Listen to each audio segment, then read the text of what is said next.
Hi guys. Second video. Thanks for clicking again. I made my first video, I'm not sure now how many months ago, and I just felt really passionate that I wanted to share about what I had been thinking about.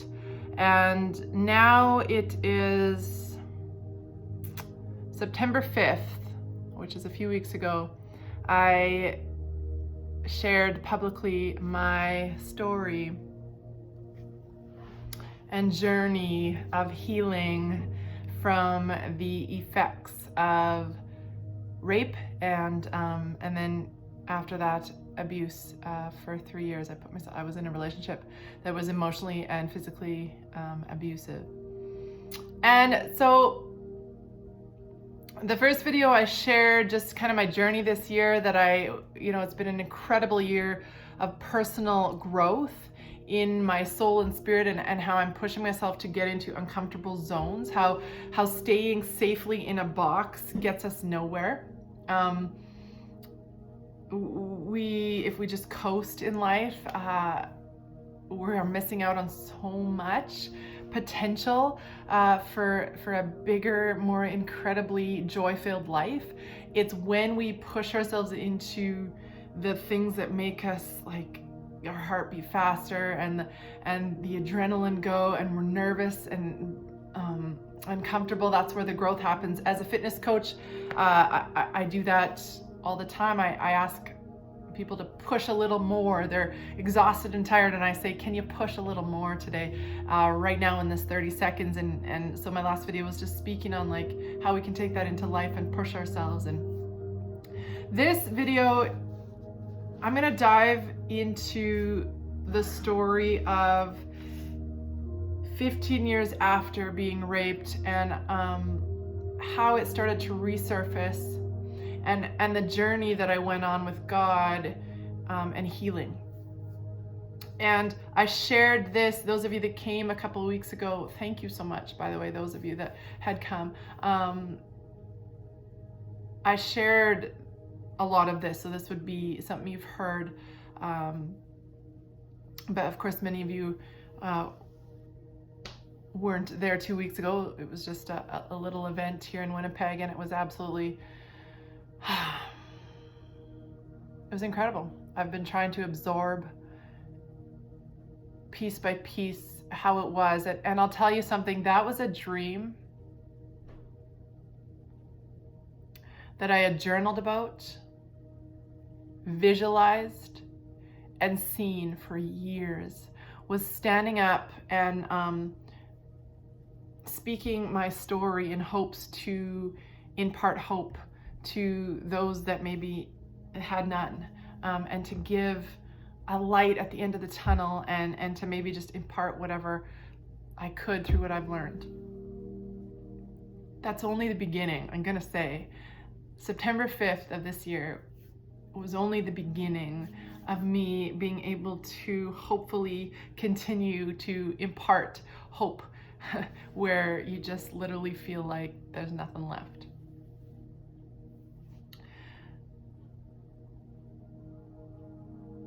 So I'm married. Some of you know, some of you don't. So just quickly, I'm married. I've been married 12 years. The last 5 have been the happily married part, with a lot of work, and we still are freaking having to work hard at it, but we're committed to it.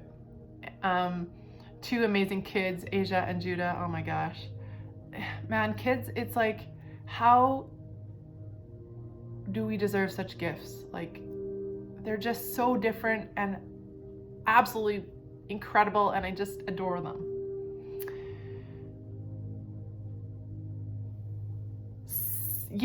Okay, so 7 years into my husband and our marriage, everything exploded. And I know this annoys people, but everything exploded. That I'm not gonna share the whole marriage story, just because I believe that has its own place, and it's like a 2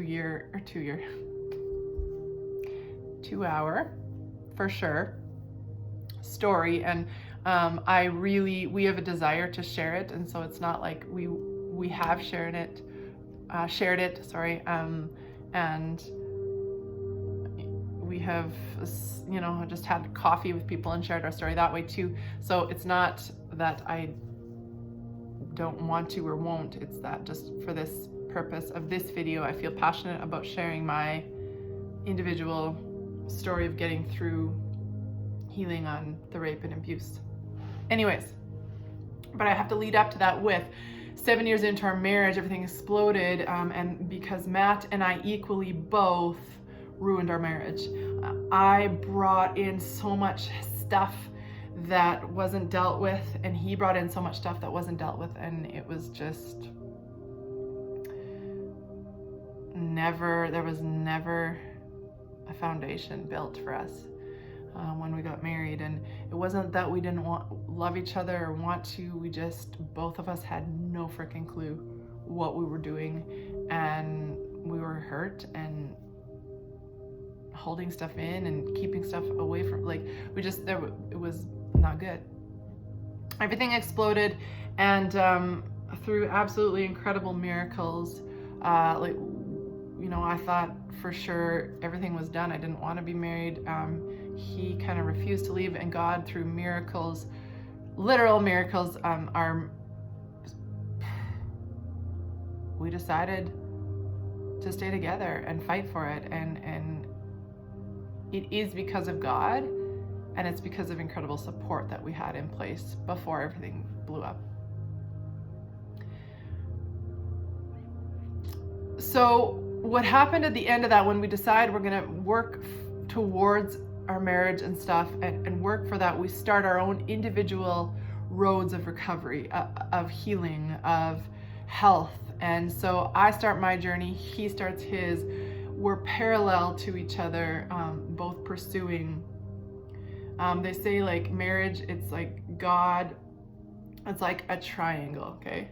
So you, your husband, and God, and you should both be walking your own road, but that leads you together if you have a shared commonality of that faith and stuff. And so we saw it as like God and us, and continue our journey, and that brought us closer together. So I was really working for a few years on doing groups and therapy, and connecting with people that I looked up to, and he was doing his own really intense, all of it. It was really intense and hard, but I was starting to get stronger, right? My emotional health, my spiritual health was being built up. I was building muscles, spiritually and emotionally, muscles that I hadn't had before, and getting to bring up or peel off some layers of the onion. They say many layers, right? I dealt with a layer and then another, and so what happened is, eventually what happened was, I'm now in a safe place, and my body, 3 authors that I've read and have really spoke to me, and lots of you know them, and maybe you don't. Brene Brown, John Maxwell, and Rachel Hollis. And all of a sudden, I was kind of like weeding my garden. Let's say we're all a garden, and if we're not taking care of our garden, there's a heck of a lot of weeds that are going to start to sprout up. And I shared this 2 weeks ago with the women that came. It's the most simple analogy, but it's so powerful if you really think about it, that all you need, and many people have heard me say this because I think it's just like, yes, all you need to do for weeds to grow, let's just take it literally, is to do nothing. Nothing.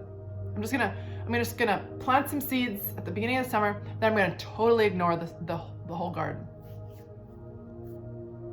What am I getting out of that garden at the end of summer? I can tell you there's gonna be a whole heck of a lot of weeds that have choked out all the good. That is how, I heard that a few years ago and it really started to speak to me. Like, that is how our personal life is. If you have literally taken no time to work on the deep stuff, to work on the spiritual stuff, to deal with the non-physical stuff, I'm sorry to tell you, but you got weeds whether you want it or not. If all you've done is coasted and kind of just surface lived, there's a heck of a lot of weeds. We need to continuously, and it doesn't, here's the thing, you can deal with weeds, right? I can go out right now to my garden, if I had one, I could weed, and then say, okay, good, I'm done. 2 weeks later, I guarantee you, I go out there again, there's some more that are sprouting up. It is a continuous thing. If we are not continuously taking that time for that self-development, for that spiritual aspect, for the emotional and the physical, the mind, feeding, if we're not, we're going to have weeds no matter what. It's not a one and done deal. You don't just go weed once. It's not like that. And I'll tell you, for years, I just coasted. And oh my gosh, was I ever choked out by weeds? My joy, my true potential, my dreams, everything was getting literally wrapped up and entwined with weeds that get bigger and thicker. And eventually you can't even see the light anymore. So I'm starting to weed my garden now. Okay, I'm pulling out this weed, and there's one big one over here, and I'm yanking and I'm getting it out, and there's another one and I'm yanking and I'm getting it out. But there's something still that even as I was getting healthy, it was like I was still having this cycle of I would get close, and then it would all go to again. I would get close to finally having that true intimacy I wanted, and then I would retreat, or I was always in some way self-sabotaging it and not really knowing that I was self-sabotaging, but I was. So one day I'm driving and I hear this statement. It's a husband speaking. He is married to a rape victim, and he says that the body remembers what the mind can't or won't. And I remember I heard that and my body kind of reacted. Like it reacted to it, and I had no clue why. It's one of those things where you can hear a word, or you hear somebody, I don't know, hear a statement, and all of a sudden one day it just hits you in a different way. Or a song on the radio, all of a sudden you've heard it many times, and then you listen to the words and you're like, oh my gosh, and I don't know, it just hits you in a different way. It was like all of a sudden my body is reacting, and I'm like, what the flip is happening here?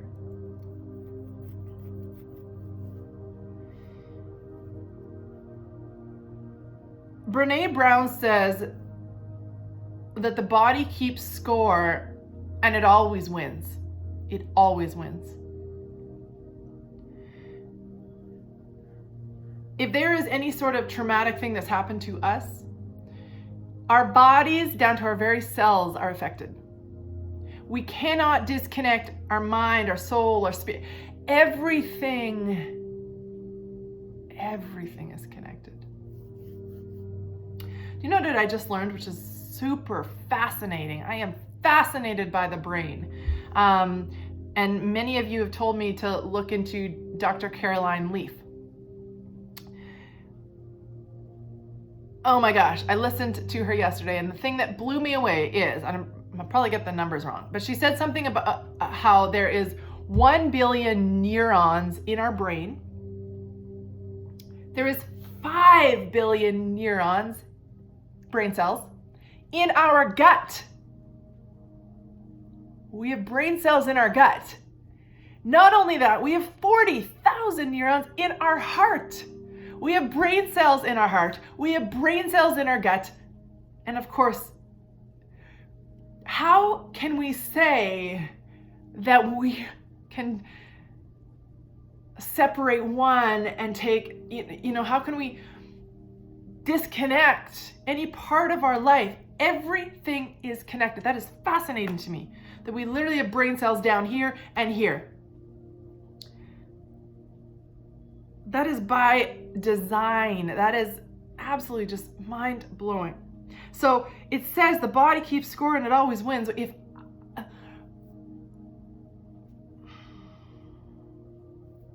somebody that's been raped, your body and your mind try to disconnect.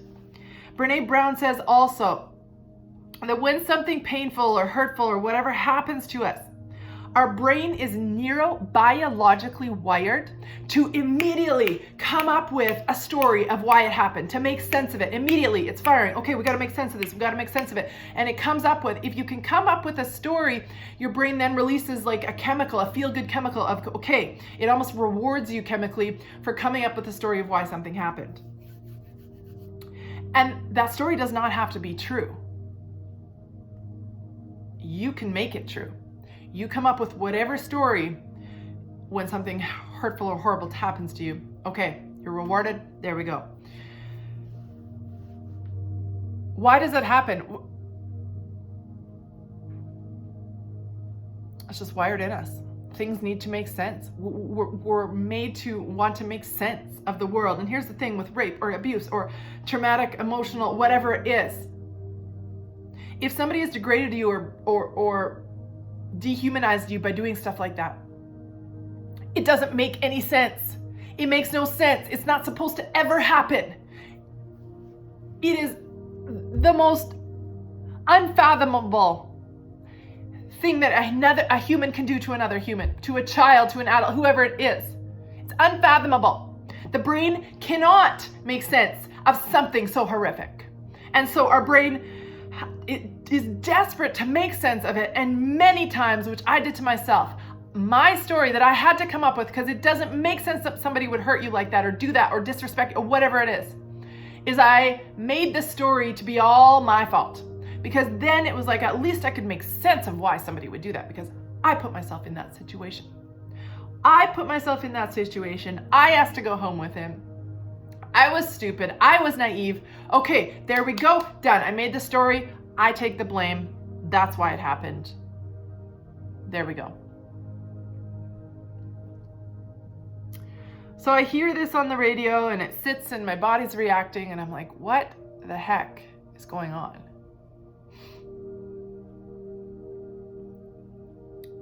And I hear God say, and why I say God speaks to me, and that made me like, what the heck are you talking about? I know it's God. He's showing up again, as I've said, in such miraculous ways in my life. I've learned to recognize his voice in my life. And how, one way I know it's him is I'll just have my own dialogue happening in my head, my normal, I don't know, thinking about what I'm gonna do later, pick up the kids, I gotta get the supper. And out of the blue, out of the left or right kind of field, it's like, boom, there's a whole sentence in my head. And so I'm just doing my thing driving and the sentence comes in my head, you need to look up the word or the definition of rape. And I'm like, what the heck, where did this come from? I almost start arguing. I start arguing with the thought. And I'm sorry, I need to stand.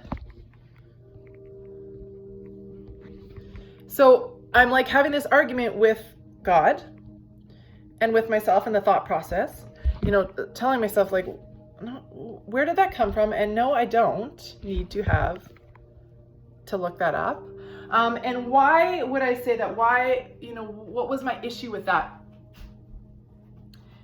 I never once identified, actually I might have once or twice when it first happened to me, the New Year's Eve when I was 18, when it happened to me, I might have said the word rape, maybe once to a friend. But what happens very fast, and what happened very fast was I made that story up in my head of why, and then I downplayed it so that I could survive, so that I could survive the pain. So if I could downplay what happened, it's not as painful. So I immediately, I figured out how to word it. It was, okay, so whenever I told anybody for the next how many years, I would say, how I worded it was, I put myself in a situation with a guy and my virginity was stolen from me. So, okay, there we go. That's a nicer way to say what happened. And I convinced myself that it was, the extent of my pain was to a way lesser degree than it really was. That way I could survive and carry on with life and not have to deal with anything super traumatic. I just kind of made it that, yes, my virginity was stolen, but I put myself in I always started with, I put myself in a situation. It was blame on me. So when I heard this, you need to look up the definition of rape, I was like, I can't, no. Because then I'm thinking, could it be my body's reacting? Like, was it rape? It wasn't rape, no. No. That's, the word rape is for all those thousands of kids, some of you watching, who have had horrible things happen all through your childhood. It's for my girlfriend who told me about her uncles. It's for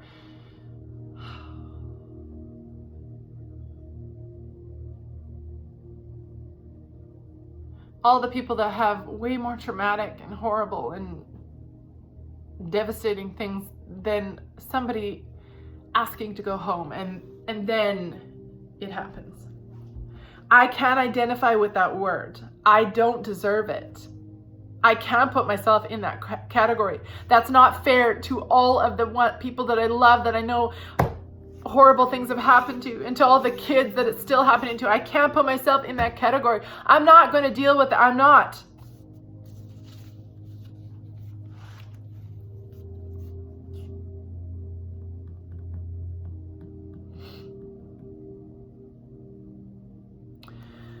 I do anyway. I go home and I have the house to myself. Kids aren't home yet or whatever. So I'm home and I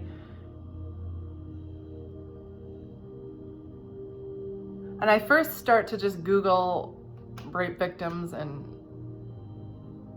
just like the effects, and I identify with so much of what I read of the effects of how they are in relationships and stuff. And the other thing that the guy said on the radio, the husband married to the rape victim, was not only that the mind or the body remembers what the mind can't or won't, but that how like mere seconds or minutes of the perpetrator being horrible, it is a lifetime of effects that seep into our very souls. And then I read a line, it says, and it just hits me, it says, first face it, then feel it, and then heal it. And I'm like, oh my gosh, face it. Face what? What am I supposed to face? Why is it? It's like all these little signs. I was hearing things on the radio, right? I'm reading now, and it's like, face it. I'm like, okay, whatever. So I'll look it up. So I look it up. And the whole definition, I'm not gonna go into, but the last part of it, just like a flood opened up. It said unlawful intercourse or penetration with or without force, without the consent of the victim.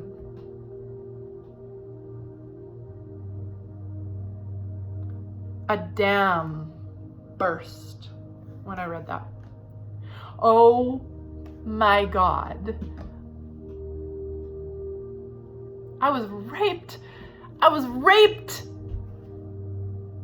Sorrow and shame and pain. Oh my God, I'm so screwed up. Okay, I'm way more, like I was screwed up before. but now I'm way more screwed up. I'm never gonna get healed. I'm never gonna have joy. I'm never gonna, oh my gosh, I can't, and that's not fair to all the other people. But oh my gosh, if I just read it, I did not give consent. In fact, I said no. In fact, I said no, not once or twice, 3 or 4 or 5. I said no, I did not give consent.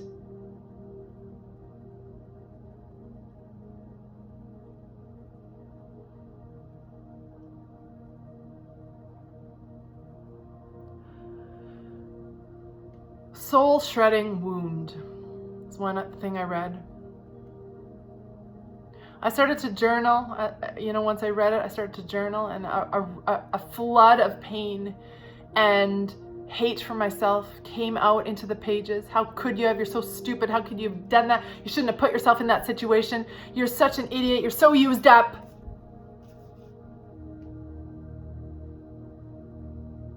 You don't deserve joy. You don't deserve to have your dreams. You don't deserve a good, beautiful marriage. You don't deserve kids that are secure and confident. All your dreams, you don't deserve it. You're used up. You totally screwed yourself. You gave away all your goodness, gone. You don't have any anymore. You're so freaking used up. Sabotage for years. That is what I absorbed. Hate. How could you have? So then I'm absorbing. This self-hate is coming out onto the pages I'm writing. I'm like, oh my gosh, I can't believe all this stuff that I've carried and all this hate that I've carried towards myself, and it's just coming out on the pages.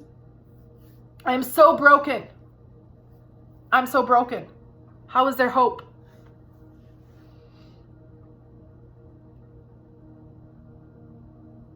How can I have the deepest soul wound and ever live a life with true laughter or joy or true intimacy in marriage or full authenticity with friendships? How can I ever? I'm not worth protecting. I've never been worth protecting or being taken care of. I've never been worth truly loving. It's been clear in my life leading up to and then with that rape and then putting myself into that abusive. I was in a 3-year abusive relationship after that, emotionally and physically, and I convinced myself all the reasons I was in it. The 3 reasons I stayed in a physically and emotionally abusive relationship. 1, I was constantly looking for validation of self-worth. So I never hid my bruises. I remember a palm-sized bruise on my arm. It was big. I never hid it. And I always felt guilty because I was like, I don't hide my bruises. Like all the other people that live in abusive situations, like hide it. They're ashamed of it. I'm not ashamed of it. And that always confused me. Tell you why. Because I wanted people. I wanted a protector. When I had bruises, I thought somebody's going to see the bruise. They're going to come and ask me. And a lot of people I would say, well, I just fell off my bike. But like, let's say his friends or good guy friends I had or girlfriends, I would say, well, he threw me around last night. He dragged me out of the house. I was looking for somebody to say, oh my gosh, that is not okay. I am going to go beat you deserve to be protected and loved. And I was constantly looking for that. So I would show off my bruises, waiting. Are you going to say I'm worth protecting? Are you going to say I'm worth protecting? Who will say I'm worth anything? Nobody ever did.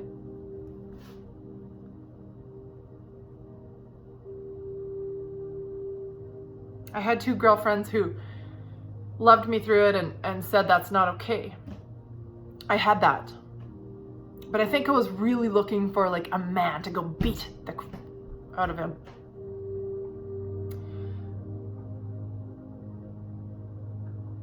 The second reason I stayed in was after a cycle of a physically abusive time, it was the dopamine rush of the connection of the after of it. So what would happen is I'm so shut down to emotion. I haven't learned to connect with people after being in that at age 18, right? I'm so shut down in self-hatred and all this stuff, and I stuff it and I'm not able to connect with anybody. Look, here's the thing. You can't stuff away pain. without equally stuffing away the ability to feel joy. You can't take one emotion and stuff it without stuffing all. So I stuffed everything at age 18, if not a lot before that as well, but especially at that point. So I've shut down all my emotions. I'm never able to connect with people and have that anymore. And so what happens is the first time he was really abusive, and it was a horrible night, and he comes home afterwards, and I go to work, come home, and there's this 3-page letter on the floor. And I remember going into my room, sitting, and it's just this beautiful, is what I felt, letter of true emotion and rawness and realness. And all of a sudden I'm feeling like a stir of emotions that I haven't felt for so long, and it felt so good, and he's been connecting with me, and so I'm like, I feel like, yes, of course, like, oh my gosh, I haven't had this like real raw true connection. And so I go out, and he's crying, and I cry, and of course he'll never do it again, and that was a huge rush of the feel good feeling. So that's the second reason I stayed in it. I was willing to go through the physical abuse or the emotional abuse because I knew if I could just get through that, eventually afterwards, I was hopefully going to have that emotional connection that I so yearned for.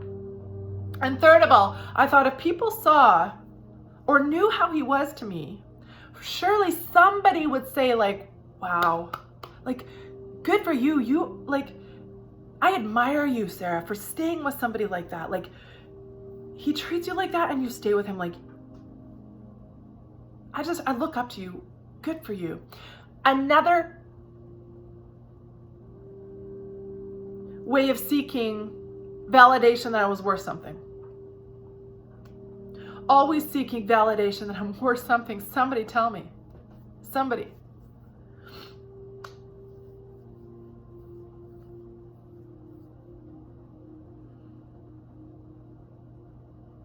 So all this stuff is coming out with the rape and the self-hatred and stuff, and I'm writing, and I'm so broken.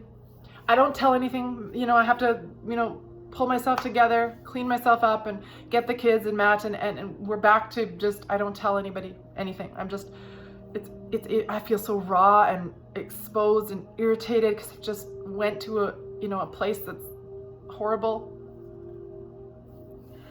And the next day,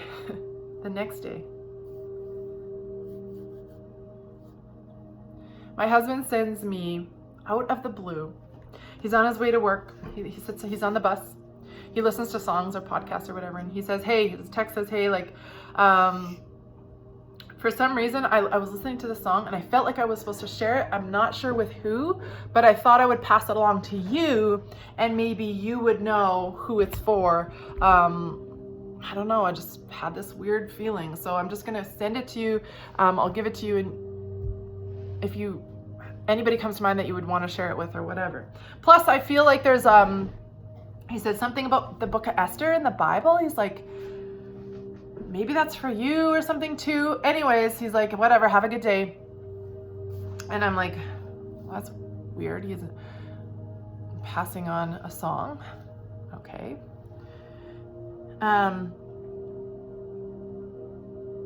so I click on the link, and it immediately draws my attention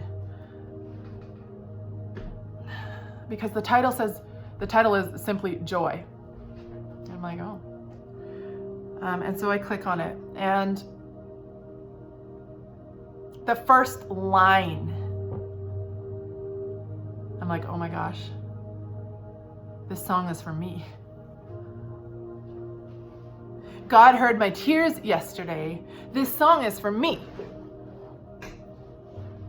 Because the first line goes, there's beauty in my brokenness. And I'm like, oh my gosh.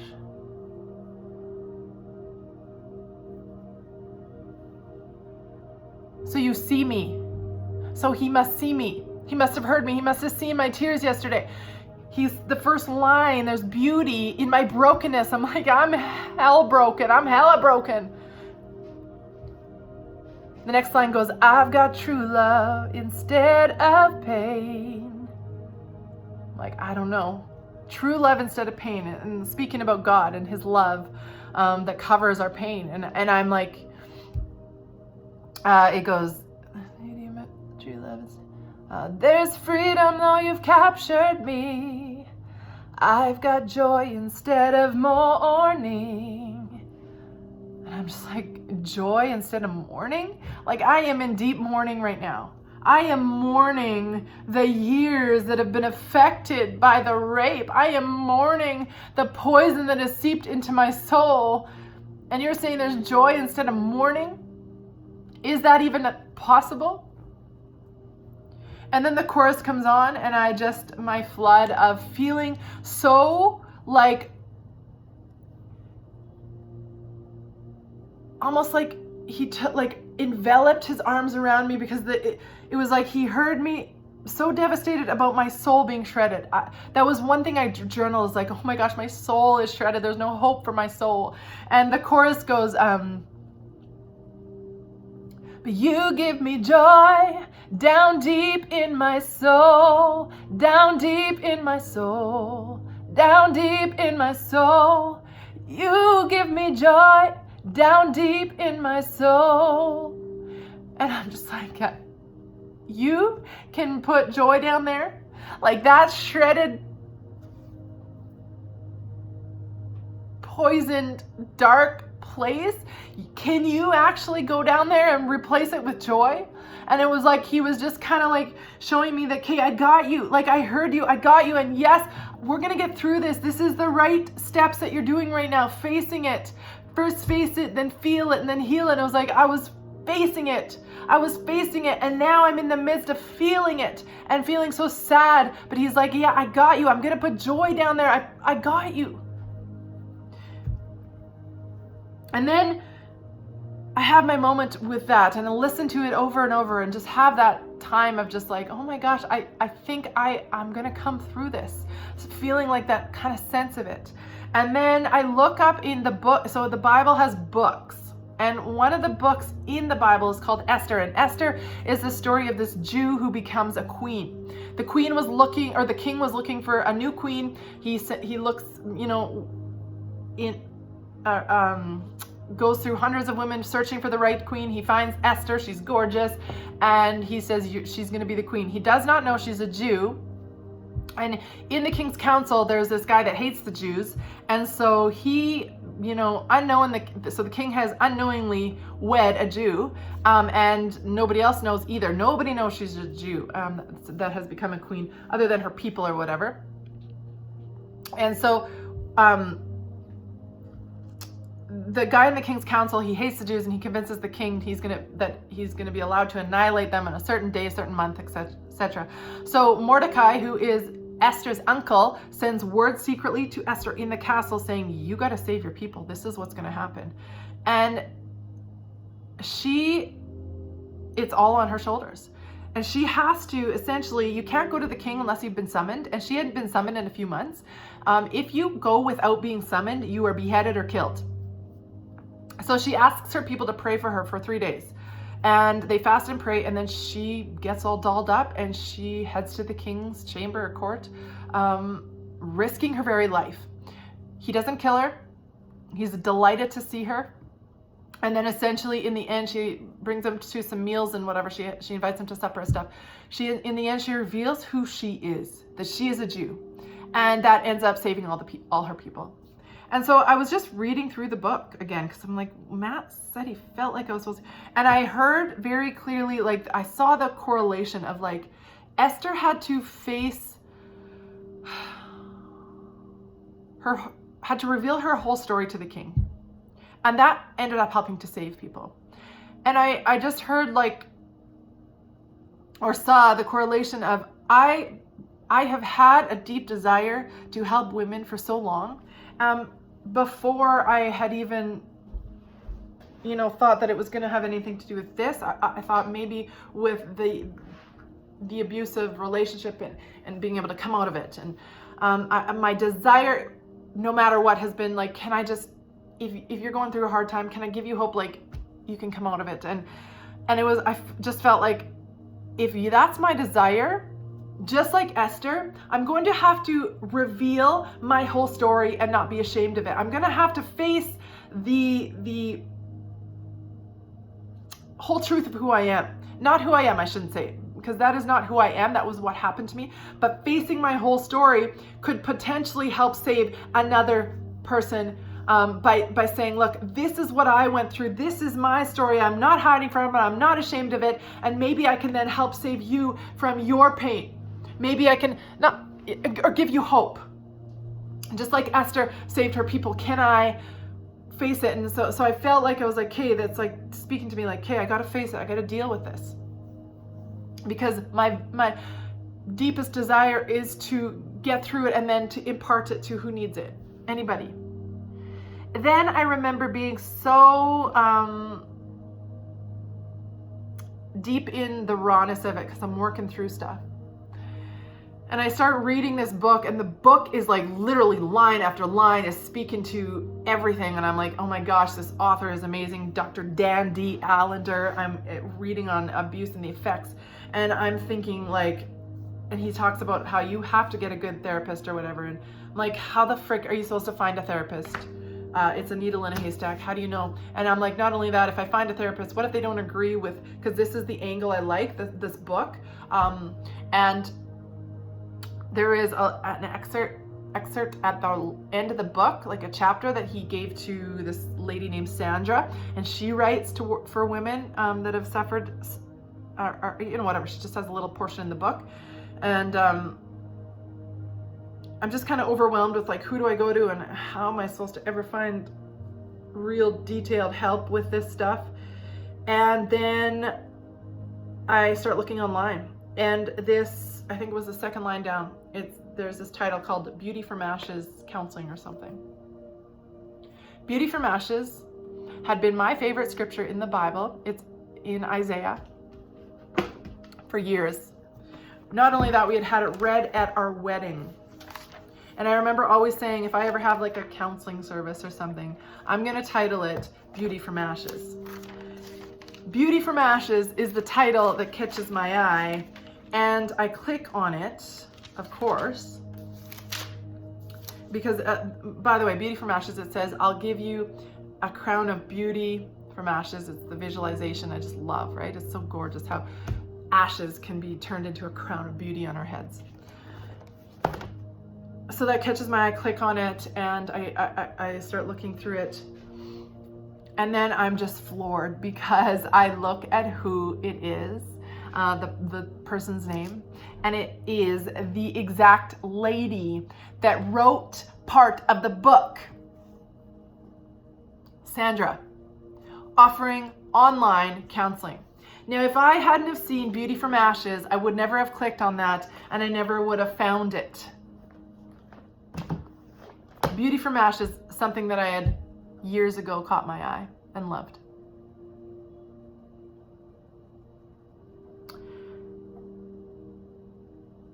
So I'm feeling it, and I'm trying to now start to heal it by working on things.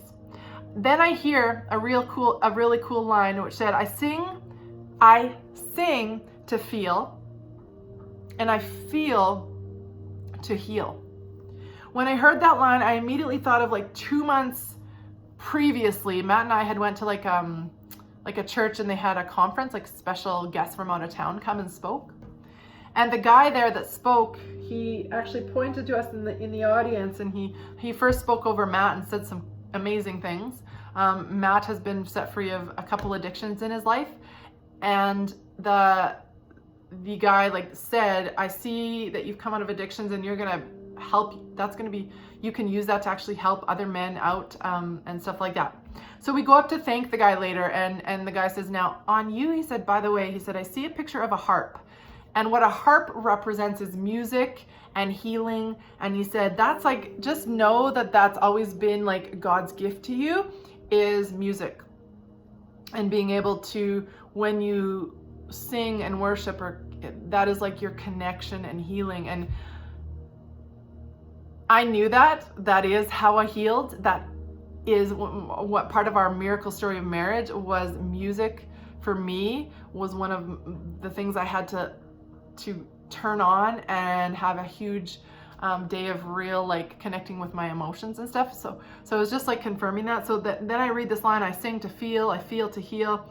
And I knew that I just had to like have days of just turning on music and allowing my soul to breathe and heal with music. And it was just like a little extra gift saying like, hey, here's another thing that's gonna help you. Don't forget about the music. Sit at your piano and play and sing your heart out, or just turn on music and listen to it, whatever it was. And one of the lines that stuck out to me, because I struggled so much with the fact that my wound, I felt like I didn't have a right to the wound, was when I was reading it, stuck out was, it says, my damage is different from others in the extent, in the intensity, and in the consequences, but it is worthy to be addressed, and it is worthy to be worked through, no matter what occurred. The other line said, it will take time. The process must not be rushed. When I read that, it was like I was allowed. My damage is different than yours in extent, in intensity, and the consequences, but it is all worthy to be addressed. It is all worthy to be worked through. When I was writing, I journal, all that stuff. This story came to me and I just wrote it out, and it's called A Wound is a Wound. And how rape or abuse or anything like that is essentially like somebody just took a pistol point blank at you and pulled the trigger. Shot us point blank. And in A Wound is a Wound, I describe the effects of that and how I was shot and the bullet lodged itself and shredded into my heart and lodged and stayed there. And how I was thrown violently back against the floor in shock that this could have happened to me. And how I had to figure out how to keep going, and I had to get up. I couldn't let it kill me. I had to get up. I had to quickly put something over and bandage it. And how immediately that guilt sets in of like, I can't be the one shot when my girlfriend has been shot 10 times. She told me. And the guilt of me having 1 or 2 or 3 bullet wounds compared to all the others that I knew that had multiple. But how that is a bullet wound that's lodged inside of us. And if you just want to literally take that, what happens if you keep a bullet, you never take it out. You just try and patch it up in bullet. Infection's going to set in. Your blood is going to become poisoned, and everything in your body is now going to become sick. That it is now going to literally filter into every area and seep in and poison. And for 15 years, I had been living with a bullet lodged into me. Never taken off the bandage to say, I need some help. And when I read that mine is worthy to be addressed, even if it's different in extent and intensity and stuff, it's like, it was so freeing. It was like, yes, I can deal with this. I'm allowed to. And having to go to the right sources, right?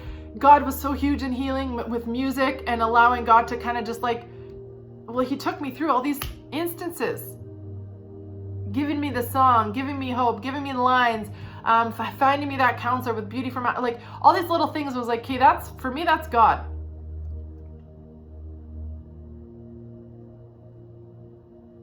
I would not be where I am today without my faith. God is easy to say. A lot of times, like God and the spiritual and stuff, I believe in all three. I believe in God, Jesus, and the Holy Spirit, and all three are combined. And as I allowed and opened up myself to that real deep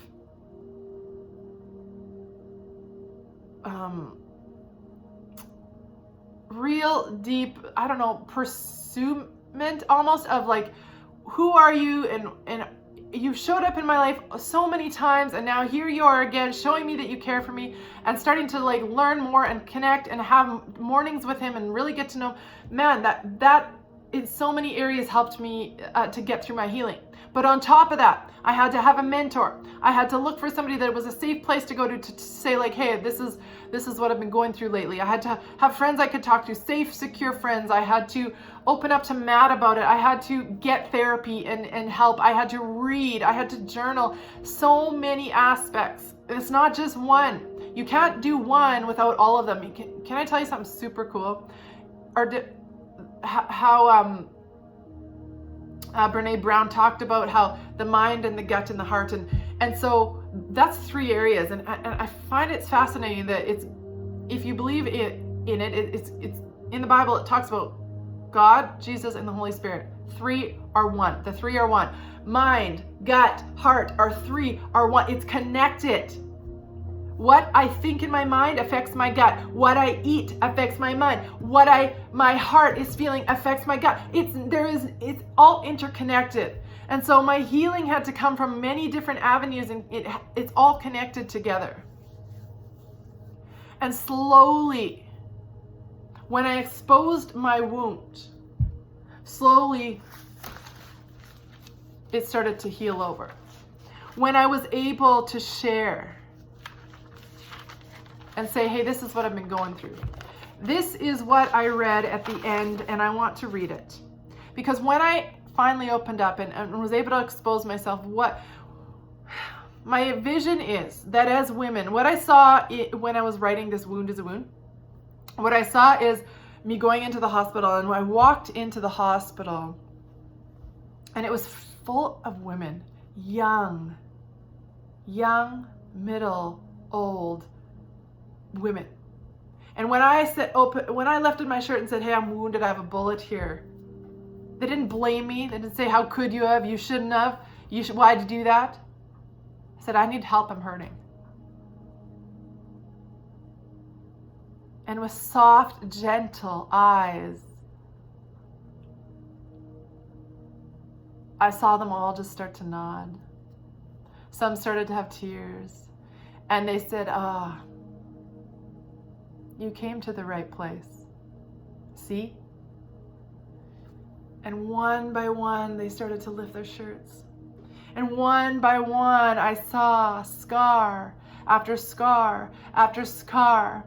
And some of the scars were just freshly bandaged. Some still were a bit bloody.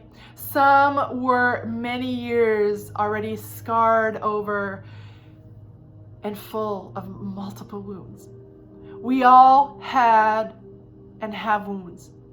And they all showed me and said, you're in the right place. So you need to reach out. You need to reach out. You need to say, hey, I'm wounded. You need to be unashamed. Lift up your shirt and show your wound and say, this is what happened to me. And I can tell you, you're not alone. I see it. I see all these beautiful women. And saying, look, you're one of us. And not to say that that's not also men who have the same scars. I just have a heart for women to bond together, not against men. Men are our teammates. But too often as women, we tear each other down, we compete, we're jealous. We have so many things. Grade 5 bullying, grade 3 bullying. Girls are mean to each other. We have to stop that, women. We have to stop that, girls. We have to stop that, ladies. We need to be there for each other. We need to be each other's biggest supports. We need to lift our shirts and show our wounds and say, hey, you're not alone, and I got you, sister, and I'm here for you. Stop frickin' tearing each other down. The end of A Wound is a Wound. I talk about how I keep going, reaching out. I keep going. I keep cleaning and bandaging. And slowly, my heart has been scabbing over, joining and repairing. It is different, scarred and deformed. Never will it be its original form, but it is beating. It is still beating. And I am stronger than I was. And I will not stop coming. I will not stop meeting. And I will not stop reaching out for help. I have discovered that I am worth fighting for. I am worth more than I believed I was. For we all deserve a second chance, a fighting chance, a third, a fourth, a fifth chance. We deserve a chance to heal and to stop our bleed and to become stronger, better, more beautiful, scarred people. I hope I can now be someone to help guide another in, to be one of the group who can now lift my shirt when a wounded comes in, and I can say, you're in the right place. See? To let them know that, hey, you're not alone. Regardless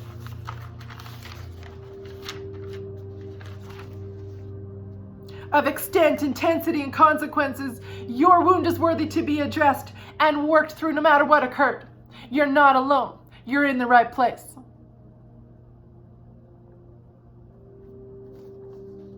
Can I just leave you with the fact that it took me a long time. Opening up my wound is raw and exposing.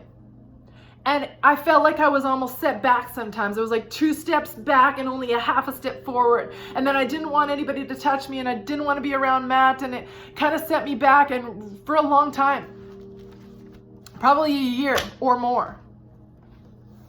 But my heart is getting scabbed over. It's healing. And for the first time I can speak to you and say, hey, there's hope. Those deep, deep shredded parts of our soul, yeah, there can be joy down there again. There can be joy down there. If you've never opened yourself up to the possibility of faith, of talking to God, Jesus, whoever you want to call him, I would be selfish just to keep that to myself, because that helped me immensely. That would be absolutely selfish and wrong of me to not offer you to, like, what do you have to lose to try it if you've never had before? But also on top of that, to reach out. Find somebody that's ahead of you in the journey. Find somebody that you can trust, that you see that they're a little bit healthier than you, possibly emotionally or emotionally or spiritually. And reach out. Get out of your isolated box. Reach out, get uncomfortable, and say, hey, this is super uncomfortable for me, but can I go for coffee with you? You have something that I want, and I'm not sure what it is, but I can see that you're a little bit farther along. Find those people. And then don't dispute all the avenues you can go. Therapy, support, mentoring, good friendships, God.